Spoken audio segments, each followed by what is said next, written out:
All right, it's actually happening. It's incredible.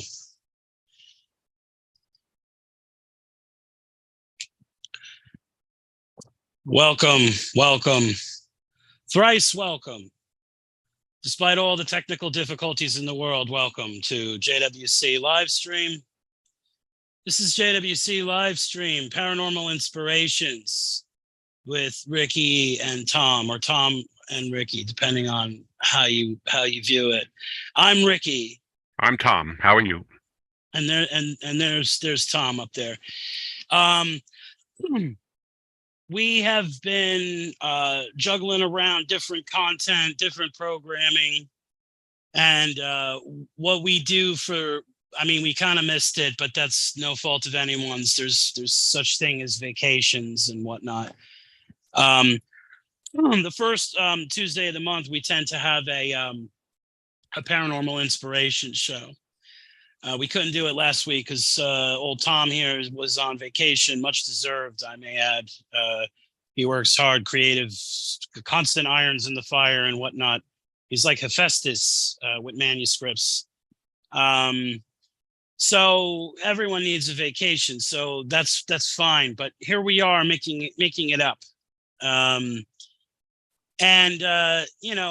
Tom and I mean, we're hyper creatives, I guess is a more civilized way of saying it. I always say creative obsessive when I refer to myself, because it's not discipline. I assure you, I don't have a discipline bone in my body. But obsession, oh yeah, lots and lots of that. So Tom and I are folks, we write every chance we get. And this includes, even when Tom's on vacation, he doesn't take a break from creativity, because that's not a break. A break from creativity is not a vacation. No.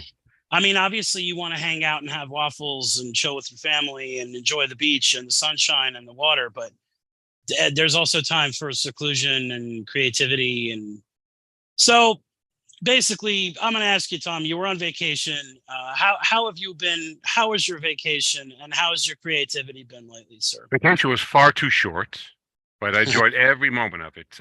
It was incredible. My usual routine was got up about 7, and everybody else got up about 9. So I had time for a walk either on the beach or on the broad walk, and I come back. I had a good hour or so and I would write. Sometimes I had a good hour and a half. And my Florida work this year is I just chose something at random that was itching at me. It was House of the Wolfman, sort of a pastiche of the 1940s, 30s, and 40s Universal horror movies. They had a House of Frankenstein, they had House of Dracula, and I said they never had a House of the Wolfman, which is not fair. So I'm doing that. And I plotted it all out, which is unusual for me. All these scenes just popped into my head to all these things I could do. So I wrote them all down, and I had 2 pages of plot outlines, and I printed it up. And I brought it with me, and I sat down and started writing. I did 49 pages during the vacation, which is actually pretty good. It's pushing about 14,000 words right now, and I'm just getting to the part where the big attack comes, where all the monsters get involved, and so it should be a blast. Yeah, right on. I've got everybody you can imagine in there. The She-Wolf of London, and the Werewolf of London, and the Mummy, and the Creature from the Black Lagoon, and Igor, and Invisible People, and Hunchbacks, and the Invisible Man's son runs his clinic for just to investigate, try to solve cure skin diseases and stuff, and he's also slightly does some psychology. So all these people come by to an Egyptian prince that has a skin problem that they want to work on, so they wrap him up like a mummy and they put this salve on him, and they said, okay, you'll be good in a couple of days. And Larry Talbot, the Wolfman, has undergoing this treatment for this cure using the Egyptian tanner leaves, which are what drives the mummy crazy. But they're combining it with the original monocaine from that drove the Invisible Man insane. And the two of those, they figure, well, the two of those will even each other out, and it'll cure Larry of being a werewolf. So all these wild things. Dracula's like a couple miles down the road with his son and his daughter, and he also has control of the Frankenstein monster that will do his bidding no matter what. So there's this one on the night of the full moon, everything goes to hell, and it's a blast. The daughter of Dr. Jekyll is engaged to the son of Dr. Griffin, who's like the grandson of the Invisible Man, and whenever she gets emotional, she turns into Miss Hyde and kills people. I mean, all kinds of wild stuff. So I'm just having a blast. I mean, I'll see what happens when I have it done. I'll have it done, and I'm not sure where's the market for it. You know, I might just publish it on Kindle and just publish it as a pastiche, which I'm pretty sure a parody is allowed. You know, if Universal Studios comes knocking on my door, I'll just say, "What's your problem?" You know, it's meant in fun, and and they should be glad that there's people still working in their IP and weaving their world. Like you have all cinematic world building, your expertise from watching and reading and studying. So you're able to build all that stuff and put it together. I mean, if I were them, I would call you up and be like, "Hey, what do you got for us? How about if you make a Universal Monsters, like a Marvel universe, like a Universal Cinematic Universe, where there's all these different flicks happening, and you know, you could handle that. You know, that's that. Bring back the monsters. Yeah, and reinvention. I mean, everything else has been tapped, you know. So why? And they make a Dracula-esque movie or some kind of vampire thing every 10 minutes or so. So it should be pretty good for you to step in with that. And how was the weather when you were on vacation? It was great. There were Tuesday, Wednesday, Thursday, about 2:00 in the afternoon. It rained for about 2 hours, just enough to cool things off, and that was really good. We got caught in a real deluge. The Tuesday evening, we went out for tacos.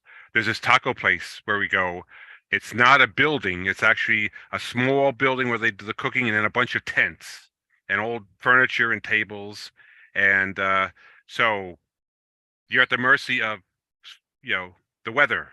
So it started really raining, and so we were watching some people. Also, these people started, boom, all the water splooshed on their table, and they got all wet. So they moved to another table. Everybody was laughing. It was, you know, where we were sitting, we watched the table three tables down get soaking wet. Then the next table soaking wet. Then the table directly next to us got soaking wet of the wind and whatever. And we had just finished. I said, "I think it's time to go." And so we went out in the parking lot where we parked our car. Had about 6 inches of water. So my wife and daughter stood on the sidewalk and said, "Time for you to go wading to the car." So I, you know, and got the car and drove around, and it's all part of the vacation. We just had a blast with no matter what happens. I'm glad there were no injuries or destruction of property.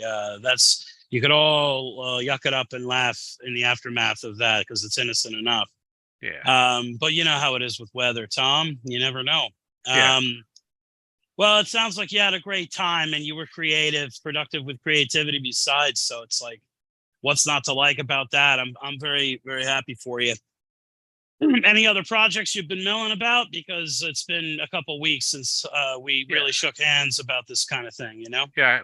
An idea hit me that I've been fleshing out. I just did a bunch of today about a war between these gigantic civilizations, and in between during the war zone are all these privateers that are just preying on ships that have been smashed or destroyed or whatever, like space pirates. And this one ship, they're saving their money so that they can slip away to this uncharted world that they found. And just live out their lives and just put their feet up. Yeah, they want to save enough money, so that's their goal. And this one ship, they look at the manifest, and there's this object, this canister, that's not on the manifest, and they do a DNA test on what's inside, and it's a very, very, very rare creature. that the enemy uses as their personal assassins. So the captain says, knows all about them, from what they've heard, that they're very loyal. They imprint on the first person that sees them hatch. And so he takes this creature, which is this uh, killing machine, sort of, it phase shifts, and it's a shapeshifter, and it's a living weapon. And he teaches it morals. He teaches it right from wrong. He teaches it how to read. He introduces it to all the classics.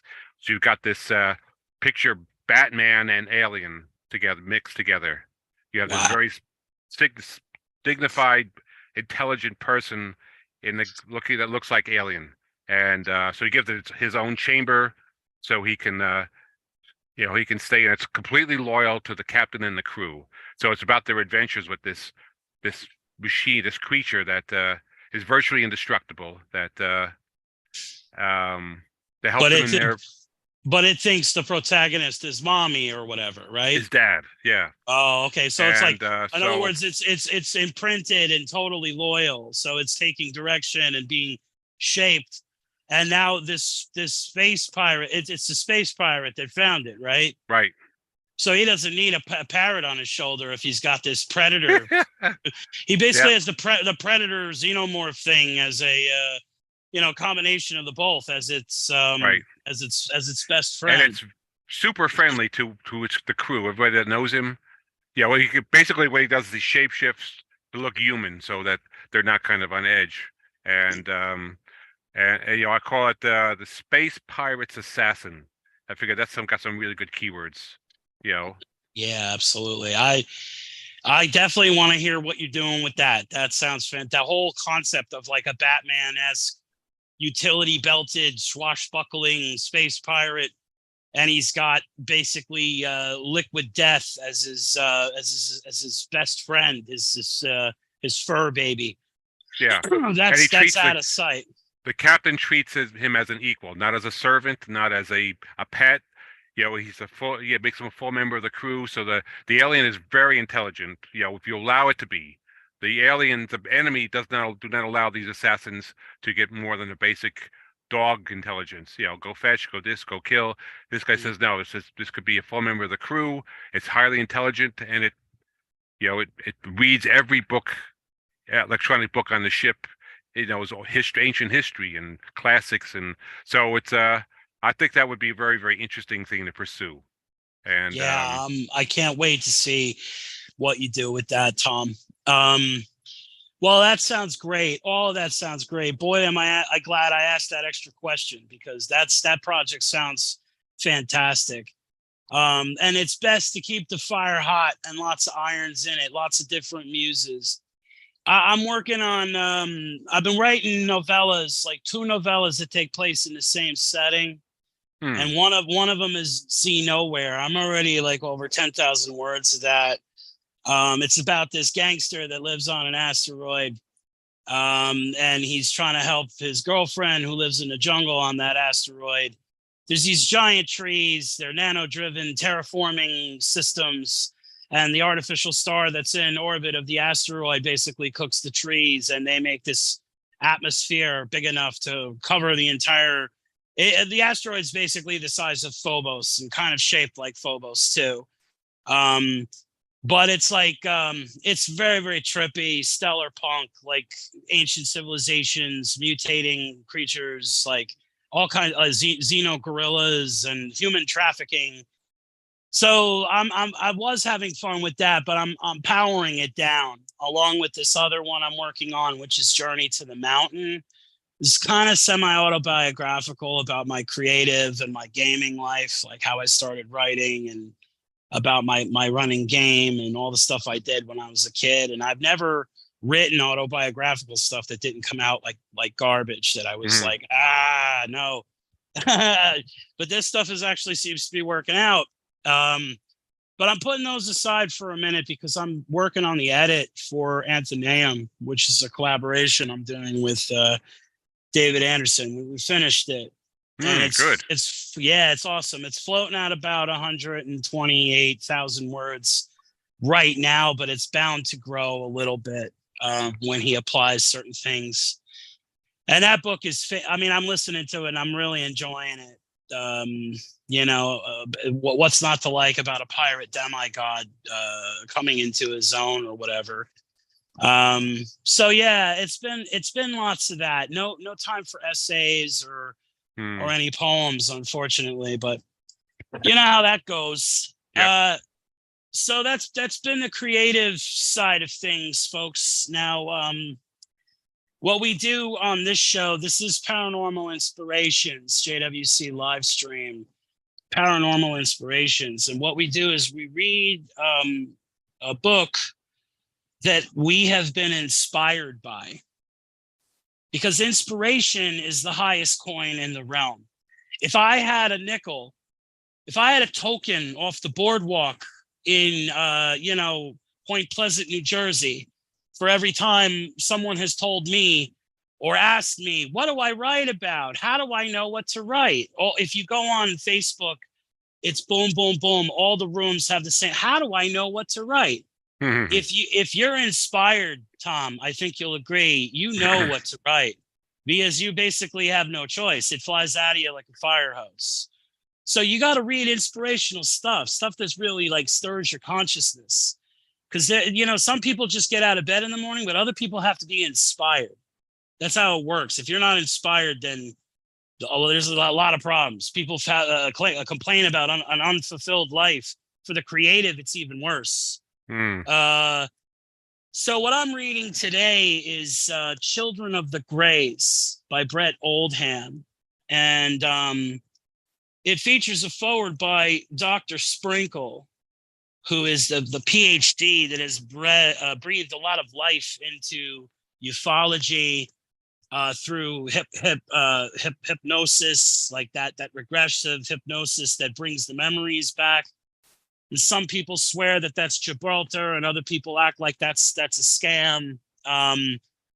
So we're not telling you that. That's why I'm saying that. We're not telling you what to believe or how to feel. Or what we're trying to do is we want you to read books that will inspire you and make you think. Because in that inspiration, that's where it's all at. Tom, all these stories, he gets stories from dreams, but Tom's read so much paranormal research that it's like he could, by accident, you just ask him a bunch of questions and I'm guarantee he'll give you $1 million movie script come out of it, and definitely prose that's worth checking out. So again, this is Children of the Greys by Brett Oldham, and by Children of the Greys, we're referring to a hybrid, like the concept of a hybridization program, which in my book, Nidhogg Chronicles, I've featured that in the world building. So this is chapter 4. This is called Mind Games. Where am I silently thought to myself. I was looking into pitch black darkness. I tried to look around, but I couldn't turn my head to do so. I felt paralyzed. I only could move my eyes. I felt the adrenaline rush through my veins as I anxiously tried to figure out where I was and what was happening to me. Then the thought occurred to me that I was dreaming this, that I was having some kind of waking nightmare. This is why I can't see anything, I concluded as I frantically tried to rationalize my situation. All I need to do is wake up. I will be free of this darkness, I surmised. I focused all my energy and thoughts on waking myself. I concentrated on opening my eyes. I desperately wanted to wake up. I wanted to open my eyes and see the light. After what seemed like an eternity, I felt my eyes slowly opening. I could see a very bright light filtering in through my eyelids. I had succeeded in waking myself from what I thought was a nightmare, only to find the real horror waiting for me in the waking world. As my eyes opened, I found myself looking directly into the face of a gray who was leaning over me on my right side, only inches away from my face. Those big eyes, like endless pits of black tar, staring at me, completely devoid of emotion. I felt intense terror. Soon I could see 2 other grays coming up on my left side. I could feel them touching me with metal objects. I felt no pain, only immense fear. The one closest to me on my right side was communicating to me, calm down. He wasn't physically speaking these words, but rather telepathically sending them to me. And he said, "We're not going to hurt you." I would hear in my head, "Let me up, please let me up." I frantically pleaded to him in my thoughts. I tried to calm myself down. "They will do what they want with me, and then they will take me home," I thought to myself as I grew a bit calmer. So this is an exploration of an abduction scenario. It has all the classic accounts of that: telepathic intrusion of the mind, unwanted intrusive thoughts, neural engagement, which is the controlling of another's nervous system. This is all sorts of phenomena that is, it's uniform. I mean, it's almost always reported. And it involves itself with the world building of ufology and of extraterrestrials and of the notion of whatever these things are, and their interface with human beings and human anatomy. And a lot of people report that there are scientific procedures or sexual encounters. And where you would get both is through a hybrid program. And that's what the book Children of the Greys by Brett Oldham is all about. It's about the hybridization and the shifting in evolutionary strains and bloodlines, possibly from the inner earth, possibly from other worlds. Okay. So if you want to write paranormal fiction, or even if you were writing high fantasy, you're dealing with a non-human intelligence in a book like this. This is a non-human intelligence and a hybridization. This might as well be Aragorn and Arwen, you know? It behaves in the same way that high fantasy would behave. Beings from elsewhere stepping into life. In this case, it's baleful because the child is being kidnapped. And there are other stories in the book as well. And I've read other books that feature the same thing. So that's basically the situation with Children of the Greys. It's got a fantastic picture on the cover of what is obviously not a purely human child. And that's the key. You'll learn so much from these encounters and from others like them about what is known and what is unknown. People, they say write for clarity. Sometimes you have to write for mystery. And the unknown is the singularity of any situation. Ufology has a lot of singularity. There's a lot of unknown. There's more unknown than known, no matter how many words there are. So that's the key, folks. You want to be inspired about these shadowy concepts, these things. You got to really dip into them and read them and get the feeling of it, you know. And I recommend you start there with Children of the Greys by Brett Oldham. It's fantastic. We may do more on that one. Tom, what did you think of that read? And Oh, that was very good, and I definitely agree with the writing is with the having the unknown and writing a writer skirting the edge of the unknown is always good. It's a suspense is really key. I always believe that suspense is one of the most important things. And with this, the Greys, with any kind of paranormal thing, you don't know. We don't know anything, and it's always suspenseful. Are they going to come back? You know, what was that? You hear a noise, you see something. You know, like the Hopkinsville goblins. What was an amazing encounter, and those people, those families lived for the rest of their lives, wondering when they would come back. It was very hard for them to get to sleep. That kind of thing. You know, that's suspense when, you know, something happens and you don't know. It's not gone away. It's just off to the side, you know, or all over the edge and waiting, and it could be there, could come back anytime. Like Mothman has been sighted hundreds of times since, you know, over say 100 years, past 100 years, and the harbinger, some call it. Yeah, they say it's been seen all over the world, foretelling or forecasting disaster, showing up almost as like the initiator of such. Yeah. All right. So check that book out. Children of the Greys. Now, Tom, what do you got for us? I What have are you reading? a book by Colin Wilson, who's not an unknown as far as the paranormal. He's a brilliant writer. Wrote a great book about study of the poltergeist, and among other things, he got together with his son. And you have a book here, the Mammoth Encyclopedia of the Unsolved, Mm. and I just opened it sort of at random to one of my favorite sections, the Bigfoot section. So we have here, like the gunfight at OK Corral, the siege of Ape Canyon has become part of American folklore. It began in 1924 when a group of miners were working in the St. Helens Range of Washington State, 75 miles north of Portland, Oregon. One day they saw a big ape-like creature peering out from behind a tree. One of the miners fired at it and thought the bullet had hit its head. The creature ran off into the forest. Then another miner, Fred Beck, who was to tell the story 34 years later, met another of the apes at the canyon rim and shot it in the back 3 times. It toppled over into the canyon, but when the miners went back to look, there was no body. That night, the miners found themselves under siege. From dusk until dawn the next day, the creatures pounded on the doors, walls, and the roof, and rocks were hurled. The miners braced the heavy door from inside and fired shots through the walls and the roof, but the creatures were obviously angry and determined.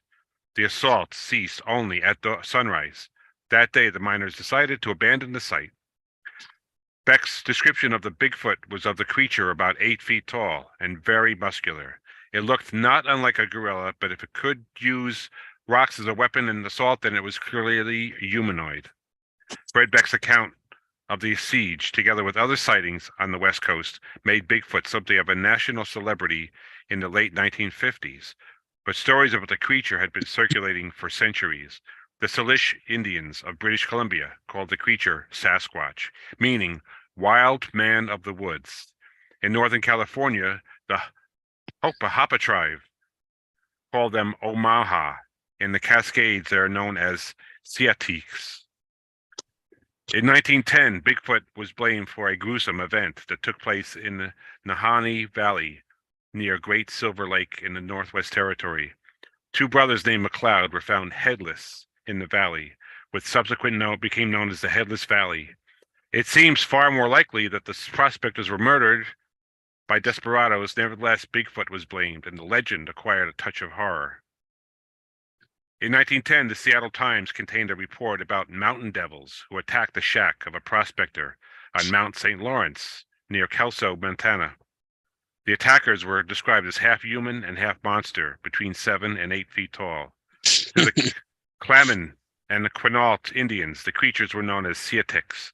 Their legends declare that man was created from animals and that Siatics were left in the half-finished states. Let's see.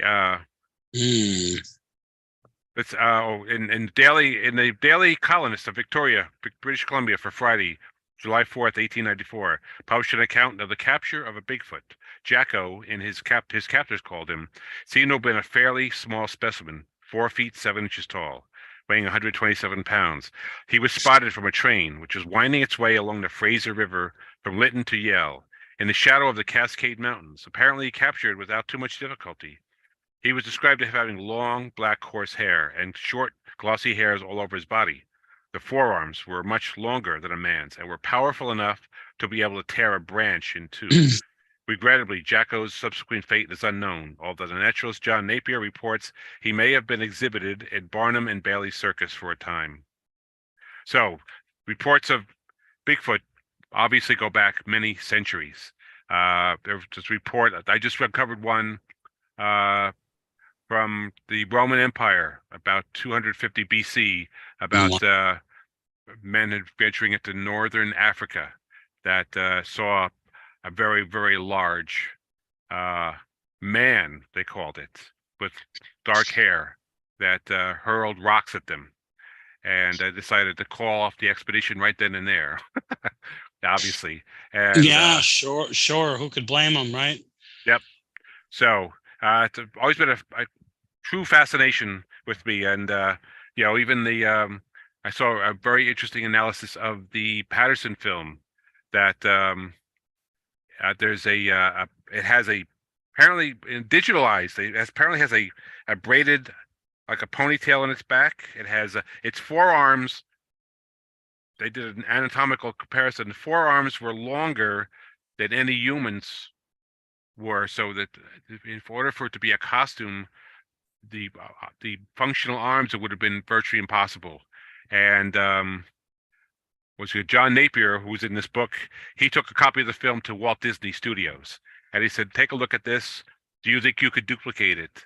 And they said, "Not for $1 million could we duplicate this. If it's a costume, it's incredible. There's just the muscles you can see underneath, the skin under the fur, the then it has no neck. Apparently has a wound. It has a slight limp. I said, why put on all those details if you just wanted to fake fake things out? Not to mention the fact that it was a female. Yeah, and who would have thought? And who would have thought of all of that? That's world building.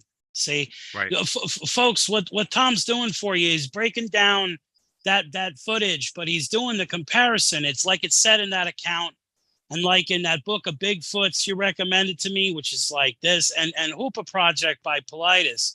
right. The forearms are longer than humans. They have various things that are attributable to them that are non-human Right. like morphology, like their anatomy is different. And their legs generally are shorter, like but than men, than humans. So longer forearms and shorter legs. It'd be, like I said, virtually impossible to duplicate that.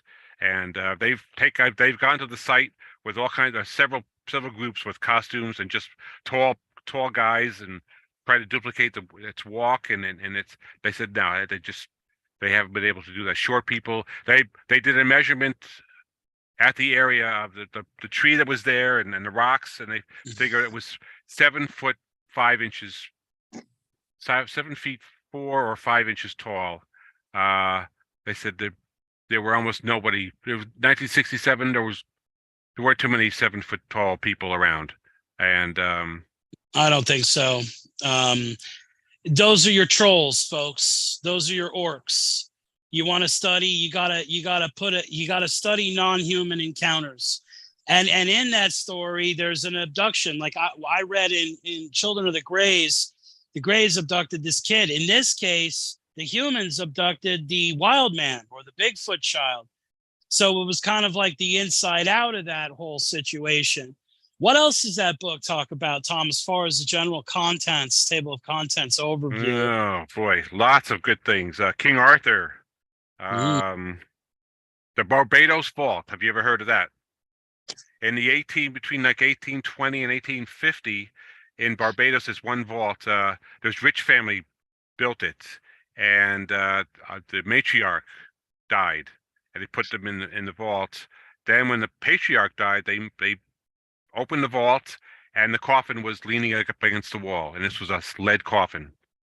Whoa. And so for the period of time, every time somebody died, the coffins would be, moved around, stacked in the, and they tried putting flour on the floor, and they sealed it, with they had a priest, and they had the mayor had his seal, and when they went there, the seals were unbroken. When they opened up the vault, the coffins would be all over. And these, like I said, they had to make them out of lead because in the Bahamas, it's very moist, and they didn't want moisture getting to the bodies. So these were sealed lead coffins that would 7 to 8 people had to carry these things, and these coffins for about 30 years just moved all over the place, and finally they built a mausoleum wall somewhere else, and it stopped.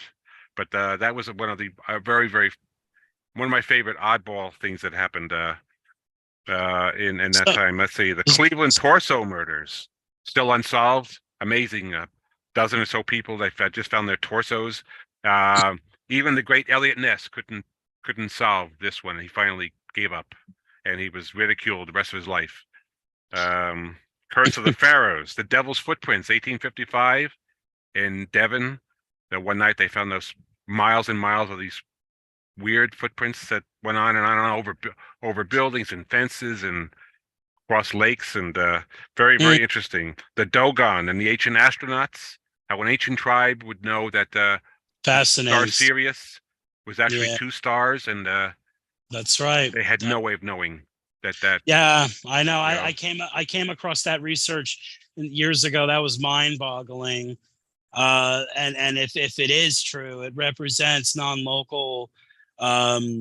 non-local consciousness in one sense. But it's like, where did they get that? Where did they get that information from that modern science had not yet achieved? Yeah, 50 years Um, after they encountered the tribe, that yep, these telescopes were powerful enough to see that there was two stars, and they said, "Holy crap!" Yeah, what? for So real. Oh that was a yeah. really good. Caspar Hauser, very interesting. The Shroud of Turin, Hope Diamond, Identical Twins, Jack the Ripper, Joan of Arc, Loch Ness Monster, Man on the Iron Mask, the Marie Celeste, the Missing Link, the Voynich So manuscripts. Lots and so lots of amazing stuff. Great book. yeah, and that's the point, folks, is Tom comes up with these great ideas. They're muse flashes from his unconsciousness. He sometimes he has dreams. We're going to go over later on in the month, hopefully, how he had a dream and a story just leapt right up. All he had to do is outline the dream, and he's got something to work on, and it's awesome. Hmm. Um, so when you ask next time you're on Facebook and you ask, how do I know what to write? Well, guess what? You got to know what to read. Right. You got to know what to read in order to know what to write. You got to read not only masterpieces, classics, foundational texts, but you got to do research. If you're going to write about the paranormal or high fantasy, you want to know about non-human encounters. You want to know about interspecies interface, the way that one deals with the other, so that you have a template to expand and more so in unconsciousness, be inspired, which is the biggest key of all. And there's a lot of areas of inspiration. I mean, I spent my childhood watching monster movies on television. I guess in science fiction movies, I guess I watched enough of them enough times where I've got this gigantic database in my head mixed in with all the books I've read, and Yes, you know yes. that's a source of inspiration. And I just keep adding to it. With all the reading and other movies I do. And speaking of movies, I would highly recommend the Dungeons and Dragons movie. Oh, Highly okay, recommend.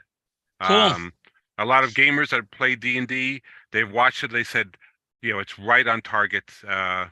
It's like they did a lot of their research. They did their homework, and it was a blast to watch. I'll have to Uh, check. I'll have to check it out. I'll have to in check it fact, out. Michelle Rodriguez, her character, reminds me a lot of Shirella. That's a recommendation enough. She's just, I was about to say the fact that you're pulling that out, that must mean that it's well worth the watch. if you don't know Um, D&D at all, it's still a blast. They have enough references in there. They don't, it's not too deep. They mention something, you go, what the heck is that?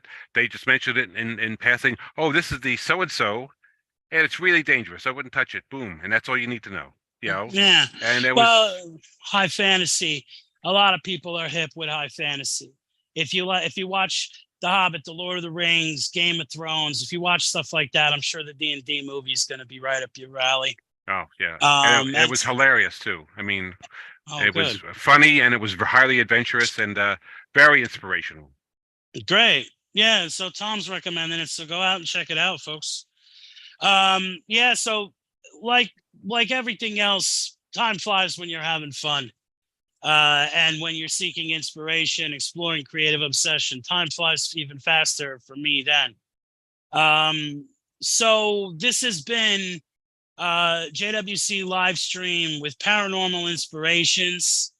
We went over Children of the Greys by Brett Oldham. And what was that book, Tom? Let's The plug it again. Mammoth Encyclopedia of the Unsolved. It's a Very good, good. solid read. How many pages? 700 pages. I mean, it's got a lot of great stuff in it. Very good. Very good. So head over to joeswritersclub.com. Go to joeswriters.club, sign up for the forums, check out our social media, typical Facebook, Twitter, Instagram.